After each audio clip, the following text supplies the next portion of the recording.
মানুষের টাকা থাকলে আসলে মানুষ কি করে দেখছেন?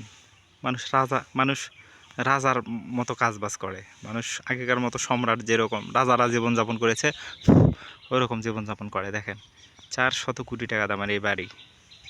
ভাবতে পারেন একটা বাড়ি কত উন্নত, কত সুন্দর এবং কত সুন্দর তার অবয়ব। পুরোটাই কিন্তু মোজাইক পাথর। আপনারা হয়তো ক্যামেরাতে আসলে বুঝবেন না, আসলে বুঝবেন, দেখলে। উত্তরবঙ্গের মধ্যে এটা সবচেয়ে বেশি টাকার বাড়ি। 18টা জেলায় এরকম কোনো দামি বাড়ি নাই। এটা হচ্ছে বগুড়া শিবগঞ্জ উপজেলার রহবলের পাশে দেউলি গ্রামে। আপনারা আসতে পারেন, দেখতে পারেন যে মানুষ তার শখের জন্য কি দামি বাড়ি তৈরি করে।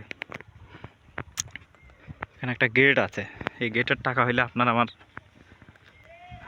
এই গেটের টাকা তৈরি করতে, এই গেটের টাকা অর্জন করতে গেলে, এই গেটের টাকা আর্ন করতে গেলে আপনাকে আমাকে আরও হয়তো বা 10 বার জন্মগ্রহণ করা লাগবে। একটা বাড়ির গেট